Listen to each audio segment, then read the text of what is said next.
여러분 안녕하십니까? JTB 낮뉴스입니다. 전라북도 특별자치도 법안이 국회를 통과했습니다. 국회는 어제 본회의를 열고 전북특별자치도 설치 등에 관한 특별법안을 최종 의결했습니다. 전북특별자치도법은 전라북도를 전북특별자치도로 바꾸고 행정적, 재정적 지원과 함께 각종 규제 완화, 국무총리 소속의 전북자치도 지원위원회 설치 등의 내용을 담고 있습니다. 또 국가균형발전특별회계 안에 전북특별자치도의 발전을 위한 별도의 계정이 설치돼 안정적인 정부 지원을 받게 됩니다. 전북특별자치도법은 국무회의를 거쳐 대통령이 공포하면 1년 뒤 시행됩니다. 한 해 300만 명이 이용하는 전주 역사는 지은 지 40년이 넘은 탓에 비좁은 데다 편의시설도 크게 부족합니다.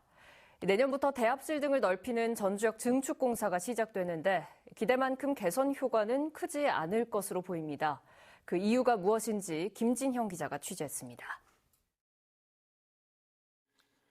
지난 1981년에 지어진 전주역입니다. KTX 운행 등으로 이용객이 꾸준히 늘면서 역사가 좁다는 지적이 끊이지 않았습니다.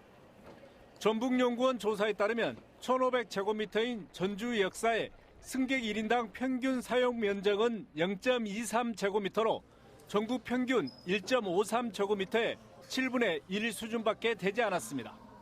국토교통부는 지난 2018년 전주시 등의 요청에 따라 전주 역사를 증축하기로 결정했습니다. 내년부터 450억 원을 들여 2025년까지 전주 역사 뒤편에 지상 3층, 지하 1층 규모로 시설을 증축하면 3,500제곱미터 면적이 추가로 확보합니다. 기존 역사까지 포함하면 5,000제곱미터로 지금보다 3배 넘게 늘어납니다.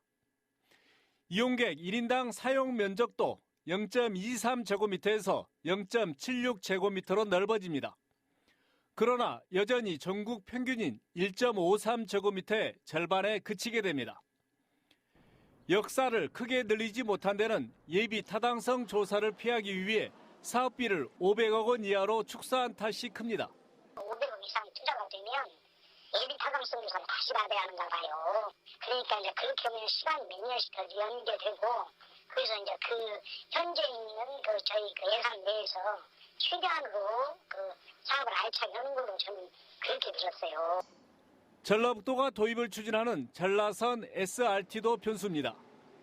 향후 전라선 SRT가 운영되면 전주역 이용객이 늘어나 1인당 이용 면적은 다시 좁아질 수밖에 없습니다.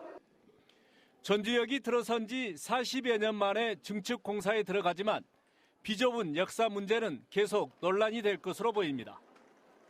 JTB 뉴스 김진영입니다.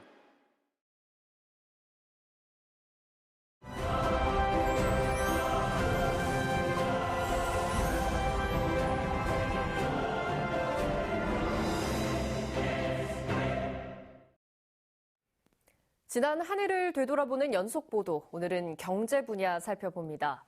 기름값을 시작으로 물가와 금리까지 크게 오르면서 서민들의 살림살이는 어느 해 못지않게 팍팍했습니다.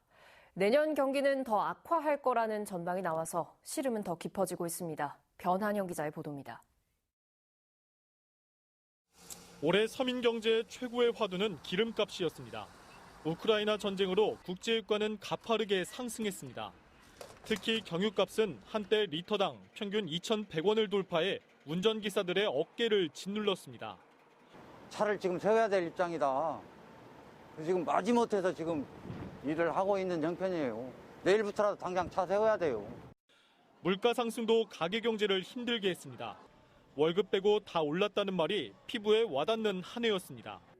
도내 소비자 물가지수는 지난 4월부터 7개월 연속 1년 전보다 5% 이상 상승했습니다.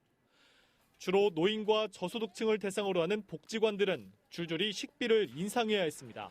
가격이 5월 달에 1,000원이 올랐는데 어르신들의 기대감에 못 미칠까 봐 저희가 고민이 많습니다. 아파트 거래 시장도 얼어붙었습니다. 올해 초 4%대였던 주택담보대출금리는 8%에 육박하고 있는 상황. 전주 지역은 부동산 조정 대상 지역에서 해제됐지만 효과를 보지 못했습니다. 내년도 상반기까지 또 금리가 얼마나 더 오를지도 모르고 지금 미래가 지금 불확실하기 때문에 실수요자들까지도 사질 않고 관망세로 지금 돌아서고 있거든요. 원달러 환율도 고공행진을 이어왔습니다. 지난 2009년 글로벌 금융위기 이후 13년 만에 1,300원대를 넘어섰습니다. 환율이 오른 만큼 들여오는 원자재 값도 뛰어 중소기업들의 어려움은 가중됐습니다. 고유가 나오고 환율도 그렇고요. 그런 부분들 때문에 좀 수출이나 이런 게 타격이 중소기업들한테 좀 심하게 오죠. 반 이상이 이제 줄었다 이렇게 보시면 될 것 같아요. 정부는 내년 경제 성장률이 1.6%에 그칠 것으로 예측하고 있어 가계 경제에 주름살이 펴질 거라는 기대감은 찾기 어려운 실정입니다. JTB 뉴스 변한영입니다. 전주의 한 고등학교 학생들이 3년째 재활용품으로 만든 친환경 작품전을 열고 있습니다. 버려진 헌옷과 폐현 수막 등으로 만든 작품인데 친환경적인 교육 활동이 좋은 평가를 받고 있습니다. 김철 기자입니다. 폐현수막으로 만든 패션 옷입니다. 고등학생들이 버려진 현수막을 모아 염색을 한 뒤 우아한 여성 옷으로 변신시켰습니다. 또 다른 작품도 재활용품을 활용했습니다. 버려진 우비를 수거해 치마를 만들고 헌 옷을 염색해 멋진 겉옷을 완성했습니다. 언뜻 보면 화려해 보이는 이 패션 옷도 자세히 보면 검은색 쓰레기 봉투와 은색 비닐 봉지로 만들었습니다. 모두 재활용품을 활용한 친환경 작품전으로 3년째 계속되고 있습니다. 헌옷을 학생들로부터 기부를 받았는데요. 버려지는 것들을 새 작품으로 탄생시킬 때 디자이너로서의 열정을 더욱 키울 수 있었던 것 같아요. 학생들은 이런 옷을 입고 패션쇼도 열고 있습니다. 패션쇼는 단순히 재활용한다는 리사이클링을 넘어 낡은 제품에 새 가치를 부여하기 때문에 요즘 유행하는 업사이클링으로도 불립니다. 버려진 자원에 새 생명을 불어넣는 것으로 교육적인 가치도 큽니다. 수출한 옷이 일부는 그 강가에 버려지더라고요. 바닷가나. 그래가지고 우리 후손들한테 물려줄 그 환경이 이렇게 돼서는 안 되겠다는 생각에 그 업사이클링 그 의류나 그 작품들을 만들어 보게 되었어요. 학생들하고. 환경을 생각하는 학생들의 작은 실천이 지속 가능한 지구를 만들고 있습니다. JTB 뉴스 김철우입니다. 고창군 심원면에 복합 휴양시설이 들어섭니다. 임실엔 치즈축제가 2년 연속 전북 대표 축제로 선정됐습니다. 최종범 기자입니다. 오는 2027년 고창군 심원면 일대에 대규모 관광객을 수용할 수 있는 복합 휴양시설이 들어섭니다. 스키장 운영사인 용평호텔앤리조트는 3,500억 원을 투자해 300실 이상의 숙박 레저 시설을 건립할 계획입니다. 대규모 숙박시설 마련으로 더 이상 스쳐가는 고창이 아닌 머무는 관광지로 도약할 것입니다. 앞으로 전담팀을 꾸려 사업 추진이 원활하게 진행되도록 적극 지원하겠습니다. 임실엔 치즈축제가 2년 연속 전라북도 대표 축제로 선정됐습니다. 공연과 먹거리, 전시 등의 즐길 거리가 가득한 임실엔 치즈축제에는 지난 10월 나흘 동안 52만 명의 관광객이 다녀갔습니다.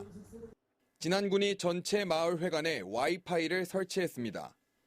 마을 주민들은 데이터 요금 걱정 없이 인터넷을 사용할 수 있게 됐습니다.